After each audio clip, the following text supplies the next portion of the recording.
하나님께서 출애굽한 백성들에게 이제 아직은 홍해를 건너기 직전에 있습니다. 근데 6월절에 대한 제정을 먼저 하시면서 평생에 출애굽한 백성들은 이렇게 살아야 한다. 하나님 6월절의 은혜를 기억하고 절기를 지키고 이렇게 살아야 한다라는 그런 어떤 지침을 주고 계신 것입니다.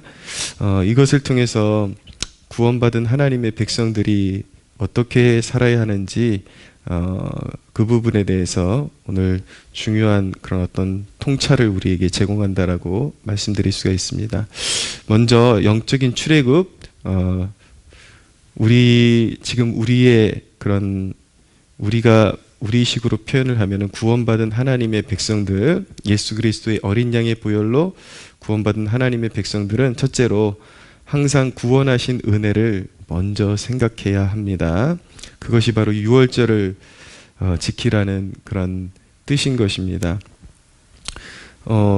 종살이 하던 나, 노예살이 하던 나를 어린 양의 보혈로 구원하신 것입니다.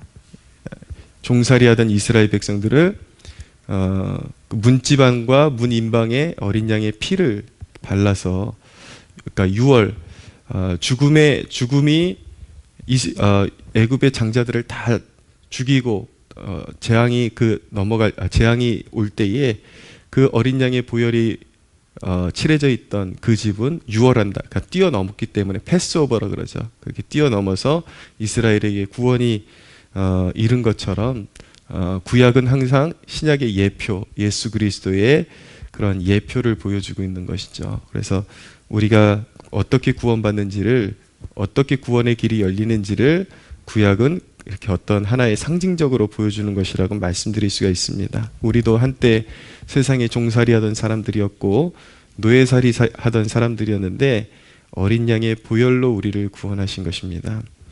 우리 인생에 이제 그러니까 우리는 거듭난 거잖아요. 그러니까 인생을 새롭게 부여받아서 새로운 인생의 기회로 우리가 받아서 누리고 있는 것입니다. 우리 인생의 기회들이 누구로 말미암은 것입니까? 우리의 멸망할 처지를 보고 예수님께서 십자가에 달리셨는데 우리의 태도가 그 유월절의 은혜, 아까 어린 양의 그 십자가의 은혜를 항상 기억하지 않는 것은 어떤 태도인 것이냐면, 사실은 하나님의 아들이 이 땅에 오셔서 십자가에 달리셔야 할 만큼 우리의 죄가 위중하고 우리가 받아야 될 저주가 그만큼 큰 상태에 머물러 있었다라는 것을 보여주고 있는 것인데, 우리의 태도가 마치 그 십자가가 나랑 무슨 상관인데, 이런 태도로 산다면 그것은 자기가 죄인 되었음을 부인하는 태도이고, 예수 그리스도의 십자가를 부인하는, 전혀 필요 없는 것으로 치부하는 것과 마찬가지인 것입니다. 우리가 모든 것을 누릴 때에 내가 무엇 때문에 이 생명을 누리게 되었는가? 나의 호흡, 나의 시간, 나의 인생의 기회들, 이 모든 것들이 누구로 말미암아 새로워지고 누구로 말미암아 부여받은 것인가? 그것을 날마다 상기하는 것이 중요한 것입니다. 이제 구약 시대에는 그것을 상기하기 위해서 절기를 지켰지만 우리는 매일의 삶 가운데 이 절기를 지키는 것입니다. 영적으로. 그러니까 어떤 행사를 통해서 절기를 지키는 것이 아니라 매일의 삶 가운데 그리스도의 그 십자가의 은혜를 기억함으로 말미암아 유월절을 지키는 삶을 살아가는 것이죠. 십자가의 은혜를 생각하면 깊이 깨달으면 깨달을수록 내 안에 자랑할 것이 아무것도 없다라는 것을 알게 되고 그저 주님 뜻대로 살고 싶어지는 것입니다. 그래서 날마다 주님께로 여러분들 더 가까이 가기를 소원하시고, 그 십자가의 은혜를 끊임없이 내가 십자가의 은혜로 살았습니다. 내가 십자가의 은혜로 살았습니다. 그렇게 고백할 수 있는 여러분들 되십시오. 두 번째는 누룩 없는 삶을 살아야 합니다. 유월절을 지키는 그 예식 가운데 하나가 무엇이냐면 무교병을 먹는 것입니다. 유월절 그 이후부터, 이튿날부터 이제 무교절이 시작되는데, 이제 누룩 없는 무교병을 먹어야 했습니다. 하나님께서 누차 이렇게 강조하시는 것이 무엇이냐면 누룩 없는 것을 먹으라. 말씀드린 것처럼 누룩이라는 것은 죄를 상징하는 것입니다. 예, 그러니까 죄를 벗어버리고, 그리고 신앙에 있어서 어떤 누룩이라는 것은 이렇게 부풀게 하는 것이거든요. 그런 어떤 자기의 그런 어떤 가십거리들, 이제 예수 믿기 이전에 있던 죄성, 가십거리들, 내가 아닌 다른 모습으로 살려는 그런 포장된 모습들, 이런 것들을 다 벗어버려야 한다라는 그런 말씀인 것입니다. 세상 쾌락에서 즐거움을 찾는 것은 누룩을 버리지 못한 것입니다. 사람들에게 대할 때에도 자기 자신을 과장되게 보이고 싶어 하는 것, 그리고 또한 나보다 나은 사람을 보면 시기가 일어나는 것, 그리고 괜히 이유 없이 나보다 잘 사는 사람들, 나보다 좀 뭔가 나아 보이는 것 같다, 그런 비아냥대는 것, 다 누룩을 버리지 못한 것입니다. 내 자신에 대해서 정직하지 못하고 하나님께서 나를 지으신 그 모습 그대로 내 자신을 받아들이지 못하기 때문에 누룩이 있는 것이죠. 그래서 그런 누룩을 버리고 그리스도인에게 가장 고귀한 성품은 무엇이냐면 진실함인 것입니다. 내가 세상에서 얼마나 대단한 사람인지 상관없이 이제 내가 구원받은 사람이라면 나는 하나님의 사랑받는 자녀야 라는 그런 건강한 자의식을 가지고 살아야 되는 것이죠. 사람에게 잘 보이려고, 누가 나를 평가하는 대로 그 사람이 나를 좀 서운하게 평가한다 그래서 막 분노가 일어나고 그럴 필요가 없죠. 왜냐하면 하나님이 나를 사랑하시니까. 하나님 안에서 내 자의식을 발견하고 하나님 안에서 살아가는 그 태도, 진실하게 살아가는 태도, 누구도 내 입술로 가십거리로 만들지 않고, 그리고 누구 앞에서도 내가 아닌 다른 모습으로 더 포장해서 내 자신을 보이려고 할 필요가 없는 것입니다. 그리스도인은 분명히 영적으로 자유한 존재이지만 결코 무례한 존재는 아닌 것입니다.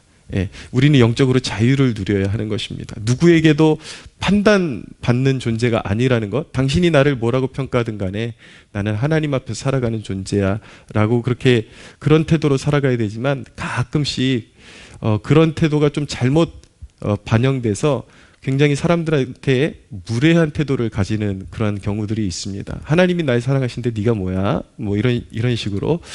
그리스도인들은 항상 공손한 태도를 가질 수 있어야 되죠.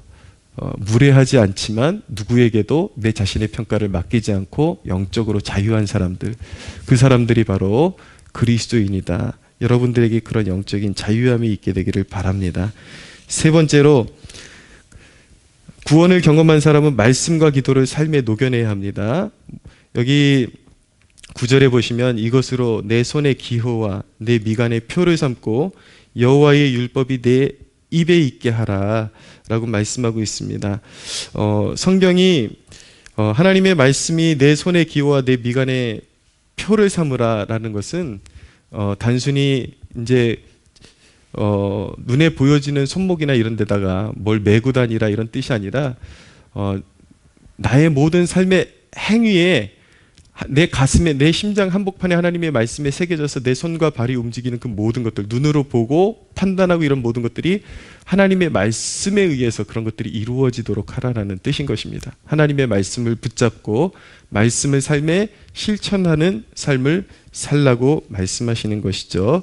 관계에 있어서도 이제는 우리가 정말 믿는 자들이라면 내 뜻을 버리고 하나님의 뜻대로 살려고 노력해야 하는 것입니다. 미움이 일어날 때에 미움을 고집하는 것은 정욕의 노예로 살아가는 것입니다. 하나님께서 용서하라고 말씀하시는데 계속해서 어떤 미움과 증오의 마음을 가지고 살아가는 것도 하나의 내 육신, 내 옛사람, 십자가에 못 박히지 못한 어떤 육신의 정욕에 끌려가는 삶을 살아가는 것이죠. 어떤 선택과 결정에 있어서도 습관적으로 신앙은 내려놓고 정욕에 끌려가는 인생이 있습니다. 항상 하나님이 내가 뭔가 좋아하는 그런 어떤 스케줄이 생기거나 어떤 일이 생기면 하나님께 묻지 않아요. 왜냐하면 물으면 뭔가 방해받을 것 같고 침해받을 것 같으니까 먼저 자기가 원하는 대로 길을 선택하고 정하고 가다가 항상 사고가 터지면 하나님을 찾는 그런 습관을 갖는 경우들이 있습니다. 이것도 정욕에 끌리는 삶이죠. 왜 이런 현상이 자꾸 벌어지는 것입니까?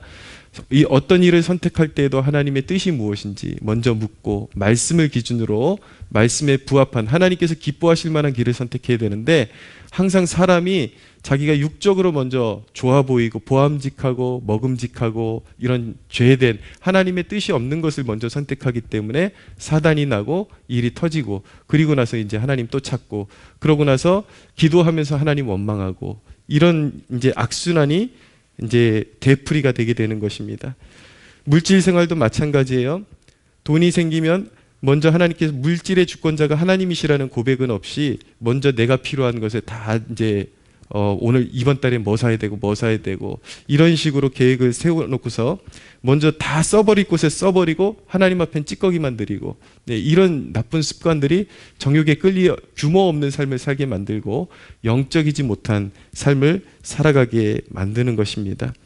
우리 특별히 청년들 이성 교제들 많이 하고 그러는데 이성 관계에 있어서도 신중하게 만나서 하나님 안에서 아름다운 가정을 만들겠다라는 그런 꿈은 없고 오로지 그냥 멋진 남자, 멋진 여자 만나서 정욕만 채우는 그런 만남들이 비일비재하죠.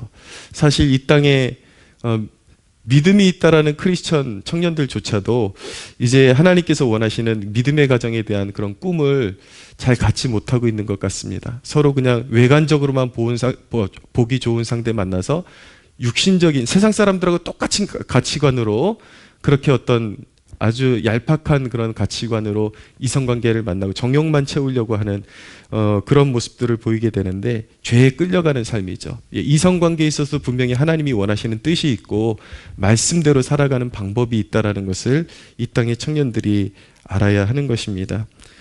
이 모든 것들을 생각해 볼 때 사실 사람들이 억울하다 하는데 사실 억울한 일은 없습니다. 왜냐하면 잘 자기 자신을 깨닫고 나면은 왜 인생에 자꾸 우환이 터지고 일들이 만들어지고 그러는가? 사실은 냉정하게 우리 자신을 살피면 다 심은 대로 거두는 것입니다.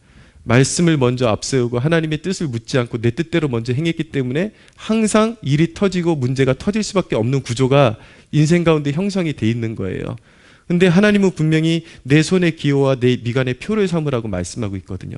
모든 삶 가운데 무언가를 결정하고 판단하기 전에 항상 말씀이 무엇이냐, 어떤 식으로 판단하는 것이 하나님의 뜻이고 기쁨이 되느냐를 먼저 생각할 줄 알아야 한다라는 것입니다.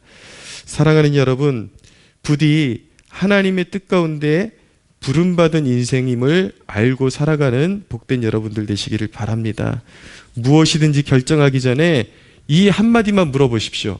무엇을 하든지 그것이 어떤 인생의 계획이든지 물질을 사용하는 면이든지 이성관계이든지 어떤 것이든지 결정해야 되는 그 순간에 하나님의 뜻은 무엇일까? 하나님은 무엇을 기뻐하실까? 이 질문 한 가지만 던져보십시오.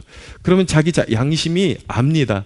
어떻게 행동하는 것이 하나님께 기쁨이 되는 것이고 내가 무엇을 선택할 때 하나님께서 기뻐하시지 않는다라는 것을 자기가 대부분 알고 있어요. 그래서 항상 무슨 일을 만나든지 하나님의 뜻이 무엇일까라는 질문을 먼저 던지십시오. 그리고 말씀은 이렇게 말씀하고 있지. 맞아. 그 말씀의 원리대로 살아야지. 주님의 기쁨 되기 원합니다 라는 고백으로 선택할 때에 항상 하나님은 격려하시고 여러분들이 선택한 것보다 더 좋은 그런 결과들로 하나님께서 인도해 주신다라는 항상 선하시고 좋으시고 우리를 향하여 넉넉하신 하나님이라는 것을 기억하는 여러분들 되시기를 축복합니다.